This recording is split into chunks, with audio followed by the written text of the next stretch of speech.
बिस्मिल्लाहिर्रहमानिर्रहीम। अस्सलाम वालेकुम स्टूडेंट्स, क्या हाल है जी? कैसे हैं आप सब? उम्मीद करता हूँ आप सब खैरियत से होंगे। स्टूडेंट्स, मैं हूँ मोहम्मद इब्राहीम, आपके चैनल डायमेंशनल फिज़िक्स से। और प्यारे स्टूडेंट्स, आज हम डिस्कस करने वाले हैं class 9th physics 2025 Punjab text book board chapter number 5। Students, हम डिस्कस कर रहे थे वर्क, एनर्जी एंड पावर।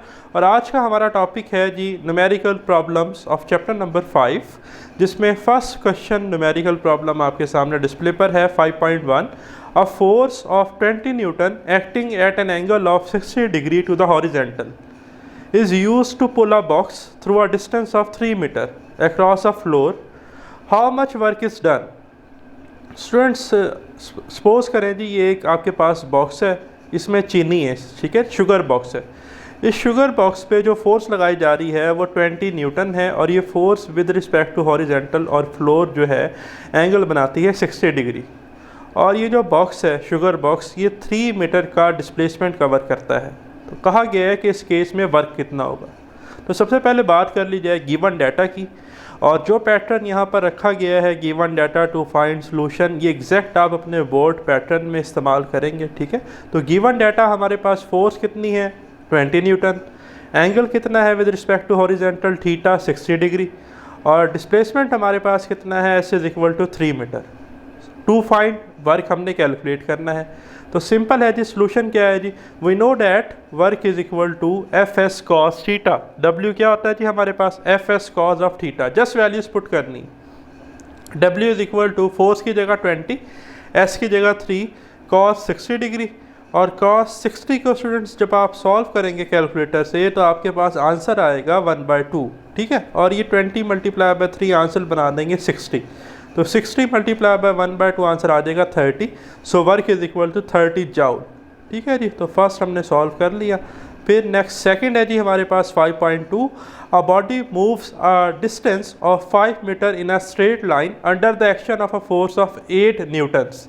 एक बॉडी है जी जो कि 5 मीटर का डिस्टेंस स्ट्रेट लाइन में कवर करती है जब उस पर 8 न्यूटन फोर्स लगती है, ठीक। If the work done is 20 joule, और वर्क कितना है जी 20 joule. Find the angle which the force makes with the direction of motion of a body, ठीक है जी। तो आपने एंगल कैलकुलेट करना है, इस केस में थीटा हमने कैलकुलेट करना है। तो गिवन डाटा की बात की जाए तो डिस्टेंस और डिस्प्लेसमेंट हमें गिवन है 5 मीटर, फोर्स गिवन है 8 न्यूटन की, और वर्क गिवन है जी 20 जाउल।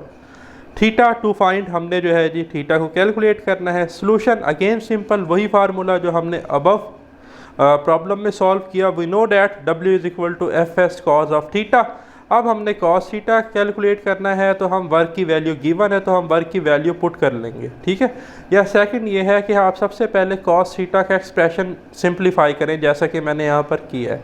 तो देखें W is equal to F S cos theta है, तो अगर मैं इधर भी एफ एस से डिवाइड कर दूँ, इधर भी एफ एस से डिवाइड कर दूँ, तो यहाँ से एफ एस से कैंसिल हो जाएगा, तो कॉस थीटा आ जाएगा डब्ल्यू ओवर एफ एस, ठीक है। सो देखें cos theta is equal to W over F S, values put करें। Cos theta is equal to W था जी 20, एफ था 8 मल्टीप्लाई बाय एस था 5। तो ऊपर आ गया जी 20 और नीचे आ गया हमारे पास 8 मल्टीप्लाई बाय 5 जो कि 40 होता है। 0 से 0 क्या हो जाएगा कैंसिल, 2 1 ज़ा 2, 2 2 ज़ा 4, तो ये बनेगा 1/2। तो कॉस थीटा हमारे पास आ गया 1/2। और जब आप कैलकुलेटर से, साइंटिफिक कैलकुलेटर आपके पास है, आप जो है वो शिफ्ट प्रेस करेंगे। शिफ्ट प्रेस करने के बाद आप कॉस वाला बटन जब प्रेस करेंगे तो कॉस इन्वर्स आएगा, और जब आप कॉस इन्वर्स लेंगे 1/2 का तो आंसर आ जाएगा theta is equal to 60 degree, ठीक है। तो कितना थीटा होगा जी, कितना एंगल बनेगा 60 डिग्री का। फिर थर्ड स्टूडेंट्स हमारे पास है जी numerical problem. An engine raises 100 kg of water through a height of 80 metre in 25 second. What is the power of the engine. Students, एक इंजन है जो कि कितना मैस वाटर का लिफ्ट कर रहा है जी 100 kg, ठीक है। तो मैस गिवन है गिवन डाटा में, m is equal to 100 kg through a height of 80 meter. Height भी, वर्टिकल डिस्टेंस गिवन है h 80 मीटर हम नोट कर लेंगे। इन 25 सेकेंड टाइम गिवन है t is equal to 25 second. हमने पावर कैलकुलेट करनी है, ठीक है जी। तो यहाँ पर एक बड़ा इंपॉर्टेंट पॉइंट, हाइट का जिक्र हो रहा है, तो यहाँ पर वर्क अपेयर हो रहा है as a potential energy, work done due to position, ठीक है। तो देखें कि पावर हमारे पास क्या है, simply rate of doing work. We know that P is equal to W over T, ठीक है। और यहाँ पर वर्क जो है उसे हम लिख सकते हैं Fs/T। मैक्सिमम वर्क है तो cos 0 पे 1 होता है, ठीक है। और by using Newton second law F is equal to ma और s की जगह s, ठीक है। तो ये देखिए a को मैंने रिप्लेस कर दिया g से, एक्सेलरेशन ड्यू टू ग्रेविटी, और s को मैंने s से रिप्लेस कर दिया। तो ये सारी डेरिवेशन करने का पर्पस ये है कि आपको ये बताया जाए कि यहाँ पर वर्क अपेयर हो रहा है एज अ पोटेंशियल एनर्जी जो कि होती है mgh, ठीक है। तो P is equal to mgh/T, आप ये फार्मूला यूज़ करेंगे, वैल्यूज पुट कर दें। P is equal to mass आपके पास 100 था, ठीक है जी, G की वैल्यू 10 मीटर पर सेकंड स्क्वायर होती है और H आपके पास 80 मीटर है, डिवाइडेड बाय टाइम हमारे पास 25 सेकंड है। तमाम वैल्यूज़ जो है वो हमने गिवन डाटा में लिखी हुई हैं, यहाँ से आप ये पुट कर देंगे, ठीक है। और सिंप्लीफाई करेंगे तो पावर आ जाएगी आपके पास 80,000 डिवाइडेड बाय 25, सिंप्लीफाई करेंगे तो पावर आ जाएगी 3200 वाट, या हम इसे लिख सकते हैं 3200 जॉल पर सेकेंड, ठीक है। फिर नेक्स्ट है जी हमारे पास question 5.4, a body of mass 20 kg is at rest. एक बॉडी है जिसका मैस 20 kg है और वो रेस्ट में है, मीन इनिशियल वेलोसिटी 0 है। अब 40 Newton force acts on it, और कितनी फोर्स लग रही है जी 40 न्यूटन की, ठीक है। 5 सेकेंड, टाइम कितना है जी 5 second. What is the kinetic energy of the body at the end of this time. Kinetic energy पूछी गई है at the end of this time. तो इनिशियली तो स्पीड 0 है, तो हमें फाइनल स्पीड कैलकुलेट करनी है सबसे पहले, फिर हम काइनेटिक एनर्जी कैलकुलेट करेंगे। तो गिवन डाटा एक दफ़ा देख लें, मैस 20 kg था, VI हमने बताया कि 0 मीटर पर सेकंड है और फोर्स 40 न्यूटन है, टाइम हमारे पास 5 सेकंड है। काइनेटिक एनर्जी कैलकुलेट करनी है, तो काइनेटिक एनर्जी यहाँ पर किस वजह से है, फाइनल वेलोसिटी की वजह से। At the end of this time उसने पूछा, तो VF तो है ही नहीं, तो भाई काइनेटिक एनर्जी तब आएगी जब हम फाइनल वेलोसिटी कैलकुलेट करेंगे, ठीक है। तो सबसे पहला हमारा टास्क है फाइनल वेलोसिटी को कैलकुलेट करना, और फाइनल वेलोसिटी को कैलकुलेट करने के लिए एक्सेलरेशन का होना ज़रूरी है। तो देखें, by using Newton second law we know that F is equal to ma, और हम लिख सकते हैं कि अगर हम मैथ से इधर डिवाइड कर दें तो a आ जाएगा F/m, ठीक है। तो एक्सेलरेशन आ जाएगी फोर्स की जगह 40 डिवाइडेड बाय मैस 20 था, 0 से 0 कैंसिल, 2 1 2 2 2 4, तो एक्सेलरेशन आ जाएगी 2 मीटर पर सेकंड स्क्वायर। अब एक्सेलरेशन आ गई 2, ठीक है। अब आप सिंपली जो है first equation of motion use करें, क्या थी जी, by first equation of motion VF is equal to VI plus 80। So VF is equal to VI तो 0 है, प्लस A की जगह 2 आ गया, टाइम था 5, तो VF हमारे पास आ गया 2 मल्टीप्लाई बाय 5 जो कि 10 होता है, 10 मीटर पर सेकेंड, ठीक है। और ये VF ही हमारा V है जिससे हमने काइनेटिक एनर्जी कैलकुलेट करनी है। सो काइनेटिक एनर्जी बिकम, क्या फार्मूला होता है जी काइनेटिक एनर्जी का, energy possessed by body due to motion, जिसे हम कहते हैं 1/2 mv²। तो 1/2 मैस की जगह हमने पुट कर दिया 20 multiply by v, final velocity कितनी है 10, 10 का स्क्वायर। सिंप्लीफाई करेंगे तो आपके पास जो है ये जो फैक्टर है 2 1 जा 2, और ये बन जाएगा जी हमारे पास 2 1 जा 2, 1 आ जाएगा और ये 0 रह जाएगा, तो सिंपली हम इसे 10 लिख लेंगे। 20/2 आपके पास 10 आ जाएगा, और 10 का स्क्वायर 100 होता है, तो 100 मल्टीप्लाई बाय 10 आंसर आ जाएगा 1000 जॉल। तो काइनेटिक एनर्जी आ गई जी 1000 जॉल। फिर नेक्स्ट आपके पास है जी question numerical problem 5.5, a ball of mass 160 gram. अब यहाँ पर एक बात आपको बता दूं कि यहाँ पर CGS यूनिट यूज़ किए गए हैं, सेंटीमीटर ग्राम सेकंड। तो हमने न्यूमेरिकल को सॉल्व करने से पहले SI यूनिट में, सिस्टम इंटरनेशनल में MKS मीटर किलोग्राम सेकंड में कन्वर्ट करना होता है। तो यहाँ पर है बॉल ऑफ मैस 160 ग्राम। तो अक्सर बच्चे ये पेपर में गलती करते हैं कि वो 160 ग्राम ही ले लेते हैं, आपने इसको पहले kg में कन्वर्ट करना है, ठीक है। तो आप इसे 1000 से डिवाइड करेंगे, okay. Is thrown vertically upward, the ball reaches a height of 20 meter, find the potential energy gained by the ball at this height, ठीक है जी। हमने पोटेंशियल एनर्जी कैलकुलेट करनी है। अब मैस की बात की जाए तो 160 ग्राम था, मैंने कहा कि SI यूनिट में कन्वर्ट करेंगे जो कि किलोग्राम होता है। तो हम 160 को डिवाइड कर देंगे 1000 से, जब 1000 से डिवाइड कर देंगे तो आंसर आएगा 0.16 kg, ठीक है। हाइट है 20 मीटर, पोटेंशियल एनर्जी हमने कैलकुलेट करनी है, तो इंतहाई आसान है जी। पोटेंशियल एनर्जी हमारे पास होती है mgh, तो potential energy is equal to mass की जगह आ गया 0.16, जी acceleration due to gravity 10 metre पर सेकंड स्क्वायर, वैल्यू होती है 10 पुट कर देंगे, ठीक है। ज़ुबानी याद होना चाहिए आपको। हाइट जो है वो 20 है, सबको मल्टीप्लाई करेंगे आंसर आ जाएगा 32 जॉल। तो पोटेंशियल एनर्जी है जी 32 जॉल, ओके। फिर नेक्स्ट है हमारे पास स्टूडेंट, क्वेश्चन है जी 5.6, अ 0.14 kg ball is thrown vertically upward. एक बॉल है जिसका मैस गिवन है 0.14 kg, जिसको वर्टिकली अपवर्ड थ्रोन किया गया है with the initial velocity of 35 meter पर सेकेंड। वी आई हमारे पास है 35 मीटर पर सेकेंड, ठीक है, नोट कर लेंगे। Find the maximum height reached by the ball, हमने मैक्सिमम हाइट कैलकुलेट करनी है, ठीक है। अब एक बात जो कि इस न्यूमेरिकल में हिडन है बट आपको समझ आ जाएगी कि अब 0.14 kg ball is thrown vertically upward, ball को कहाँ फेंका जा रहा है, अपवर्ड। भाई उससे इनिशियल वेलोसिटी जा रही है 35 मीटर पर सेकेंड। अब एक ना एक हाइट तो ऐसी आएगी ना कि वो बॉल अपनी मैक्सिमम हाइट पर जाकर रुकेगी, तो जब वो रुकेगी तो उसकी फाइनल वेलोसिटी कितनी हो जाएगी, 0 मीटर पर सेकेंड। तो आप गिवन डाटा में लिखेंगे V F is equal to 0 meter पर सेकेंड, ठीक है। ये वो ट्रिकी पॉइंट है जो आपने याद रखना है। टू फाइंड में क्या है जी, हाइट कैलकुलेट करनी है, मीन डिस्टेंस हमने कैलकुलेट करना है। तो हम सिंपली जो है जी यहाँ पर third equation of motion use करेंगे। थर्ड इक्वेशन ऑफ मोशन को यूज़ करने की रीज़न ये है कि आपके पास दोनों जो है वेलोसिटीज़ हैं, एक्सेलरेशन ड्यू टू ग्रेविटी हम यूज़ कर रहे हैं और डिस्टेंस कैलकुलेट करना है, तो हम आसानी से कैलकुलेट कर लेंगे। तो by using third equation of motion V F square minus V I square is equal to 2AS, तो हम लिख लेंगे जी s को रिप्लेस कर लेंगे h से, तो ये बनेगा 2AH is equal to V F square minus V I square, values को पुट करें।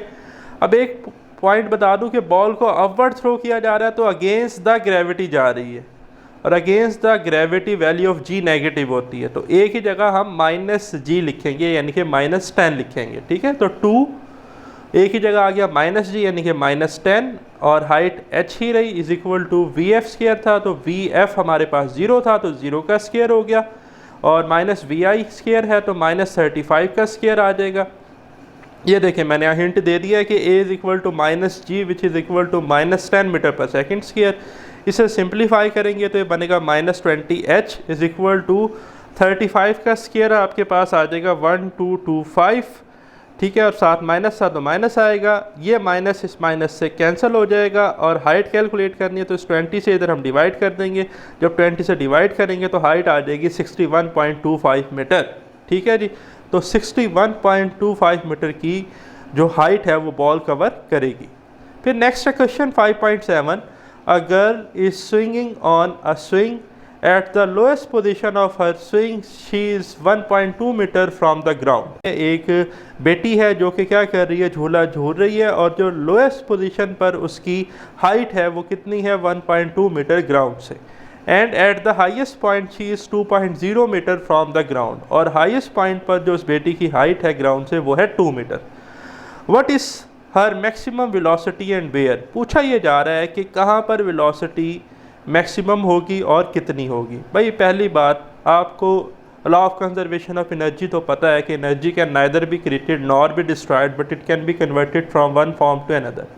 तो याद रखिएगा जहाँ पर पोटेंशियल एनर्जी मैक्सिमम होगी वहाँ पर काइनेटिक एनर्जी मिनिमम होगी, और जहाँ पर हमारे पास पोटेंशियल एनर्जी मिनिमम होगी वहाँ पर काइनेटिक एनर्जी मैक्सिमम होगी। अब सारा देखते हैं, आपको 1 बाय 1 समझ आ जाएगा। गिवन डाटा देख लें जी, हाइट 1 कितनी है 1.2 मीटर, और हाइट 2 कितनी है 2.0 मीटर। टू फाइंड हमने मैक्सिमम वेलोसिटी कैलकुलेट करनी है। अब ये जी सपोज कर लें उस स्विंग की क्या है, मोशन है जी, v1 जो आपके पास वेलोसिटी है वो है आपके पास लोएस्ट हाइट पर, और v2 आपके पास वेलोसिटी है मैक्सिमम हाइट पर, ठीक है जी। तो अब हमने यहाँ पर कैलकुलेट करनी है मैक्सिमम वेलोसिटी। तो मैक्सिमम वेलोसिटी हम वहाँ पर कैलकुलेट करेंगे जहाँ पर हमारे पास पोटेंशियल एनर्जी मिनिमम हो, और पोटेंशियल एनर्जी हमारे पास मिनिमम होगी मिनिमम हाइट पर। तो हमने मिनिमम हाइट पर जो वैल्यू है वो कैलकुलेट करनी है वेलोसिटी की, ठीक है। तो देखें मिनिमम हाइट पर वेलोसिटी हमने रखी है v1, तो v1 हमने कैलकुलेट करना है। और जब ये to and fro motion swing perform करेगा तो जब ये यहाँ से अपने मीन से एक्सट्रीम पर जाएगा तो एक्सट्रीम पर जाकर रुकेगा, फिर कहाँ आएगा मीन पर, तो इस पॉइंट पर तो वेलोसिटी वैसे ही 0 होगी, v2 इज इक्वल टू 0, ठीक है।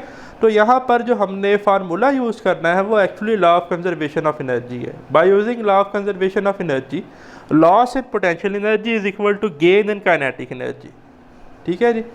तो जो आपके पास लॉस है पोटेंशियल एनर्जी में वो गेन होगा काइनेटिक एनर्जी में। तो देखें लॉस इन पोटेंशियल एनर्जी हम कैसे लिखेंगे, mgh2 माइनस mgh1, यहाँ पर हाइट ज़्यादा थी तो पोटेंशियल एनर्जी ज़्यादा थी, यहाँ पर हाइट कम तो पोटेंशियल एनर्जी कम। तो हम लिखेंगे mgh2 minus mgh1 loss in potential energy is equal to gain in kinetic energy. Gain in kinetic energy क्या होगा, यहाँ पर हाइट कम थी, पोटेंशियल एनर्जी कम थी, काइनेटिक एनर्जी ज़्यादा होगी। यहाँ पर हाइट ज़्यादा थी, पोटेंशियल एनर्जी ज़्यादा थी, काइनेटिक एनर्जी कम होगी। ठीक है, तो फिर हम लिखेंगे 1/2 mv1 square minus 1/2 mv2 square. फ़र्क क्या है, यह है h2 माइनस h1, यह है v1 square minus v2 square. तो इस चीज़ का ख्याल रखना है। फिर यहाँ से mg कॉमन आ जाएगा तो हम ले लेंगे mg कॉमन आ गया तो अंदर आ जाएगा h2 minus h1 is equal to 1/2 m, यहाँ से कॉमन ले लेंगे तो अंदर आ जाएगा v1 square minus v2 square. m से m कैंसिल हो जाएगा जी, और ये जो 2 है ये इधर जाकर मल्टीप्लाई हो जाएगा इस g से, तो बन जाएगा 2g h2 minus h1 is equal to v1 square minus v2 square. So values को पुट करें जी, 2g की जगह हमारे पास 10 मीटर पर सेकंड स्क्वायर होता है, 10 आ जाएगा। h2 हमारे पास 2.0 यानी कि 2 मीटर है, माइनस h1 1.2 है, is equal to v1 square as it is क्योंकि कैलकुलेट करना है, माइनस v2 0 है, 0 का स्क्वायर आ जाएगा। जी मैंने आपको बता दिया 10 मीटर पर सेकंड स्क्वायर होता है, और ये वही कंडीशन जो मैंने आपको स्टार्ट में बताई न्यूमेरिकल के कि हाइट कम, पोटेंशियल एनर्जी कम, काइनेटिक एनर्जी ज़्यादा, वेलोसिटी ज़्यादा। ठीक है जी।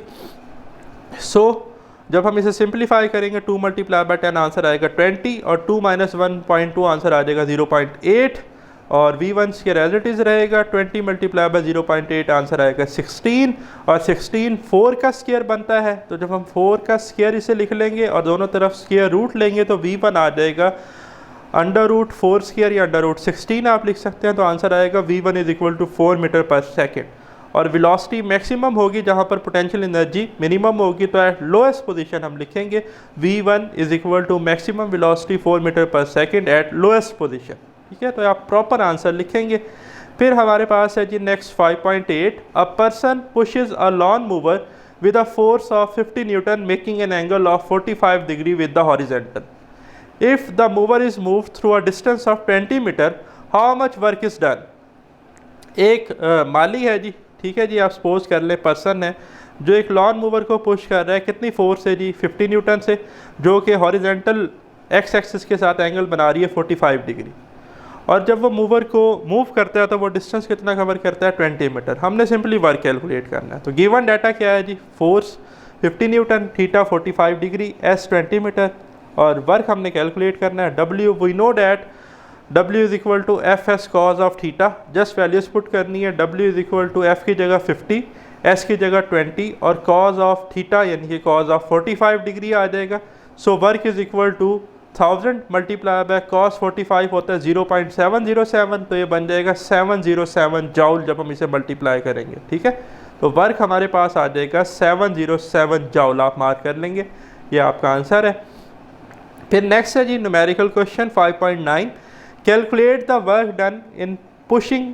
दो केसेस हैं इसमें। पहला है pushing a 5 kg box up a frictionless inclined plane 10 metre long that makes an angle of 30 degree with the horizontal. Diagram के साथ अभी बात करेंगे। सेकंड है lifting the box vertically up from the ground to the top of the inclined plane. अब अगर हम देखें सबसे पहले तो ये हमारे पास एक इंक्लाइंड प्लेन है जी, ठीक है, यहाँ पर ये एक ब्लॉक या बॉक्स रखा हुआ है।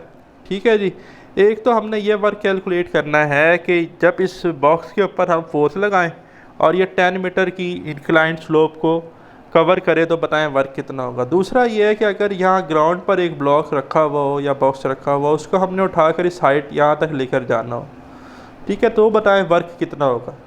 अब बुक में जो डायग्राम बनाई गई है, मेरी डायग्राम थोड़ी सी उससे मुख्तलिफ है क्योंकि यहाँ पर मैंने कुछ फोर्सेस को रिजॉल्व किया जिसे मैं डिटेल में बताऊँगा। लेकिन यहाँ पर जो मिसिंग फैक्टर है पहले उनकी बात करते हैं। इस बॉक्स के ऊपर कितनी फोर्स लग रही है इंक्लाइंड स्लोप पे वो नहीं बताई गई। ठीक है, तो हम वेट से उसका इफेक्टिव कंपोनेंट कैलकुलेट करेंगे। जब आप बुक में देखेंगे तो ये हाइट h नहीं बताई गई कि कितनी है। अगर ये हाइट पता होती तो हम डायरेक्ट पोटेंशियल एनर्जी का फार्मूला लगाते और कैलकुलेट कर लेते क्योंकि मैथ गिवन है, जी हमें पता है। ठीक, तो बात कर लेते हैं गिवन डाटा की। तो मैथ गिवन है 5 kg और स्लोप इंक्लाइंड स्लोप का जो डिस्टेंस है वो भी गिवन है s 10 मीटर, और हॉरिजेंटल सरफेस के साथ एंगल कितना बना रहा है 30 डिग्री, ये भी गिवन है। अब हमने दो वर्क कैलकुलेट करने हैं, W1 और W2। तो सबसे पहले चलते हैं केस 1 की तरफ। We know that the maximum work is, हम जानते हैं जी मैक्सिमम वर्क होता है Fs, ठीक है, क्योंकि cos 0 पे क्या हो जाता है 1। तो W1 पहले कैलकुलेट करते हैं Fs। अब बात कर ली जाए S की, तो S यहाँ पर हमारे पास गिवन है जो कि 10 मीटर है, बट F नहीं है, तो F को हम कैलकुलेट करेंगे वेट से, ठीक है।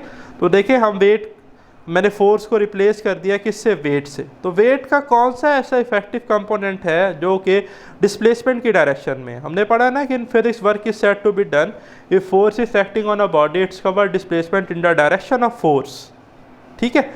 तो यहाँ पर हमने इफेक्टिव कंपोनेंट देखना है। अब वेट तो है डाउनवर्ड जो कि है mg, ये वेट डाउनवर्ड कितना है mg, लेकिन अब अगर मैं इस mg को रिजॉल्व करूँ तो अलॉन्ग हॉरिजेंटल एक्सिस इसका कंपोनेंट आता है mg cos थीटा, और अलॉन्ग वर्टिकल एक्सिस इसका कंपोनेंट आता है mg sin थीटा। और अगर आप ऑब्जर्व करें कि ये जो स्लोप है और ये जो mg sin थीटा है, ये लाइंस आपस में बिल्कुल पैरेलल हैं, इसका मतलब यहाँ पर mg sin theta effective component है जो कि वर्क परफॉर्म कर रहा है।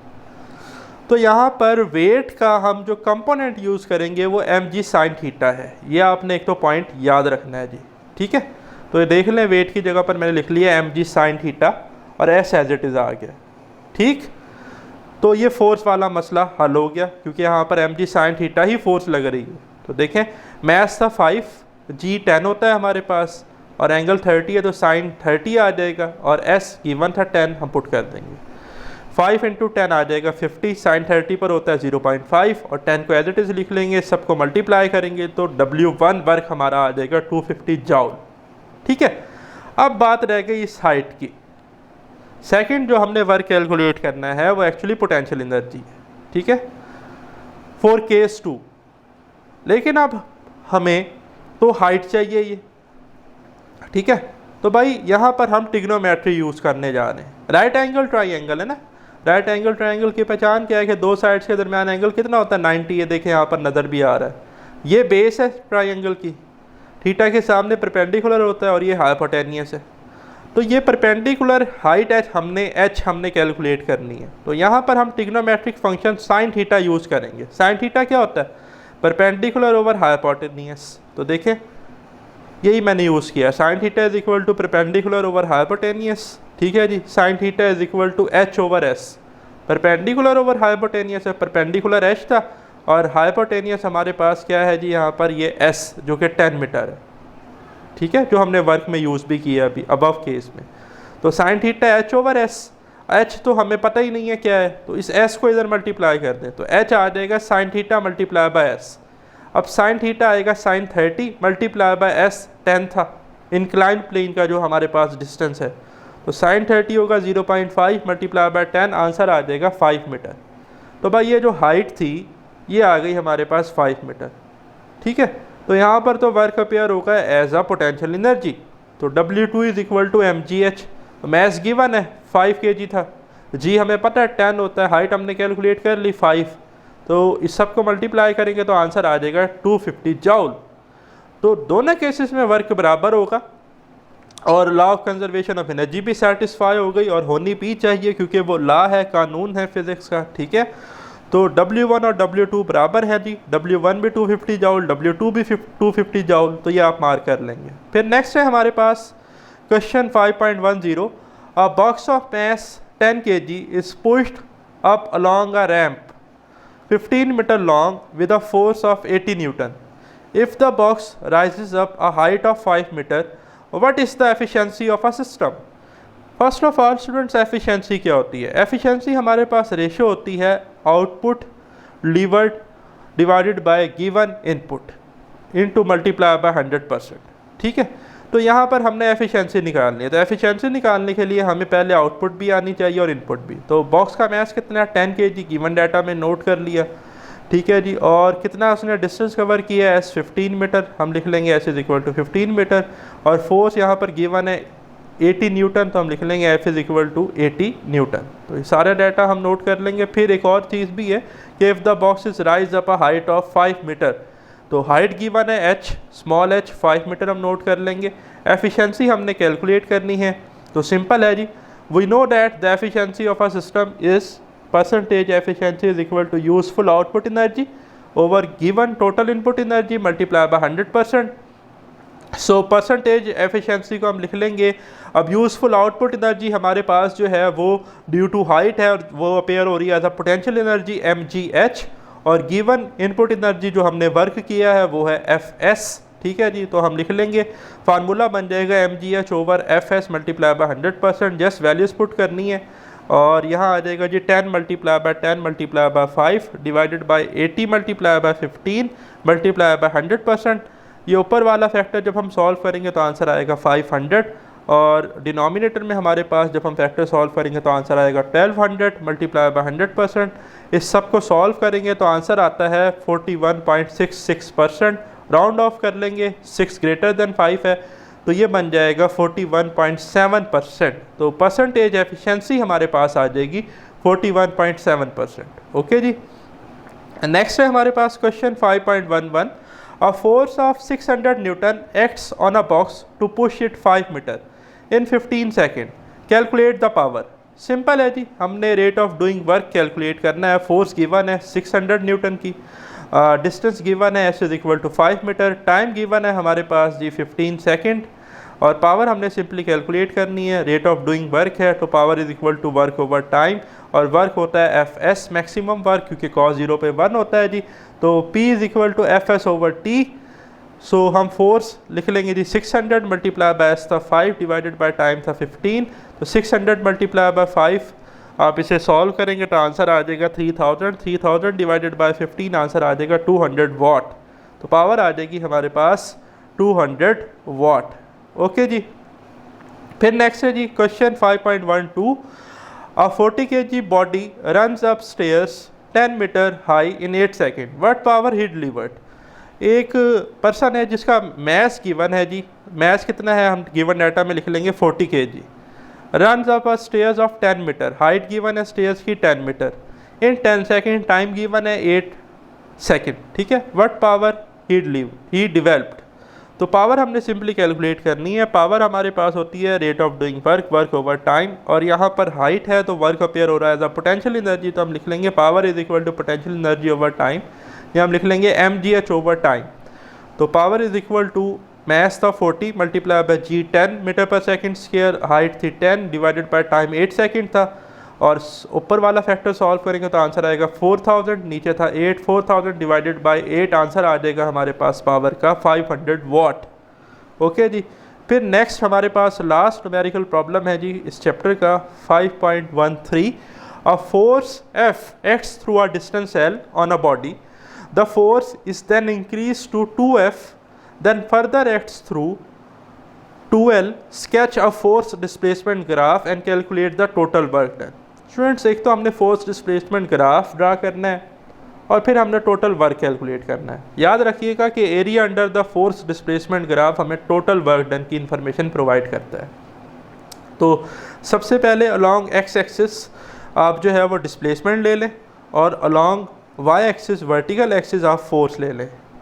ठीक है जी, अब आपने करना क्या है, फोर्स डिस्प्लेसमेंट ग्राफ ड्रा करना है, तो एक दफ़ा स्टेटमेंट रीड करें, यहीं से आपको पता चल जाएगा। Force F acts through a distance L on a body.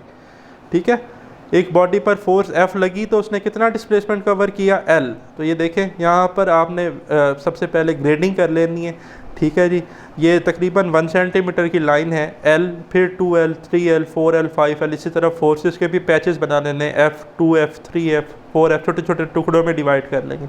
तो जब फोर्स F थी तो डिस्प्लेसमेंट कितना कवर हुआ, L। तो यहाँ से आप एक लाइन ड्रा करेंगे यहाँ से यहाँ तक। ठीक है, बस कि जब फोर्स F थी तो डिस्प्लेसमेंट कितना कवर हुआ, L, तो ये पॉइंट मिलेगा आपको, तो आपको ये लाइन ड्रा कर लेंगे। फिर आगे वो कहता है the force is increase then to 2F। अब वह F से बढ़ाकर फोर्स कितनी हो गई है, पहले यहाँ कहाँ तक फोर्स थी, यहाँ तक, अब ये यहाँ से फोर्स बढ़ाकर कितनी हो गई, 2F तक। तो आप ये लाइन ऊपर ड्रा कर देंगे 2F तक। ठीक है, फिर आगे वो लिखता है that further acts through 2L। Further acts through 2L mean के L तो पहले ही कवर हो चुका है, L के बाद 2L कवर करना है। तो भाई L से 2L एक L, और 2L से 3L एक और L। तो उसने कहा फर्दर 12, तो L तो पहले था, L प्लस 12 कितना बनता है 3L। तो आप इस पॉइंट को यहाँ से ड्रा करते करते यहाँ तक ले जाएंगे, फिर यहाँ से भी आप एक लाइन ड्रा कर लें, यहाँ से भी एक लाइन ड्रा कर लें और इस एरिया को शेड कर लें। तो देखें तो दो रेक्टेंगल बन रहे हैं, एक ये मिनी रेक्टेंगल जब फोर्स F थी डिस्प्लेसमेंट L था, और दूसरा जब फोर्स 2F हुई और फर्दर 2L डिस्प्लेसमेंट कवर हुआ हमारे पास, तो ये एक बड़ा रेक्टेंगल R2 बन रहा है। तो हमने इन दोनों के क्या कर लेने, एरियाज कैलकुलेट कर लेने। ठीक है, तो देखें we know that area of rectangle give the work done by force displacement graph. So total work done is, total work done क्या होगा जी, work done due to rectangle 1 plus work done due to rectangle 2। So total work done is equal to F multiply by L। ठीक है, कैसे भाई, जब force F थी तो डिस्प्लेसमेंट कितना था L, तो यहाँ से यहाँ तक ये वैल्यू, रेक्टेंगल के एरिया क्या होता है लेंथ मल्टीप्लाई बाय विड्थ, तो लेंथ कितनी है यहाँ पर L, विड्थ कितनी है F, तो F मल्टीप्लाई बाय L। जबकि रेक्टेंगल 2 को अगर हम देखें तो यहाँ से यहाँ तक की ये सारी इसकी क्या है आपके पास विड्थ फॉर एग्जांपल, तो ये बनती है 2F माइनस 0, तो 2F। और लेंथ अगर हम इसकी देखें तो ये बनेगी 3L इस पॉइंट पर, और इस पॉइंट पे देखें तो L, तो 3L माइनस L 2L, तो 2F इंटू 2L, तो 2 इंटू 2 4 हो जाएगा 4FL, और एक FL पहले था, तो FL प्लस 4FL हमारे पास आ जाएगा 5FL। तो 5 यूनिट्स आप कह सकते हैं जी वर्क हुआ है, या 5 जॉल वर्क हुआ है। तो ये हमारा आज का था जी वीडियो लेक्चर। अगर लेक्चर पसंद आया तो बेल आइकन को लाजमी प्रेस कीजिएगा। अपना ख्याल रखिएगा, मुझे दें इजाज़त, अल्लाह हाफ़िज़।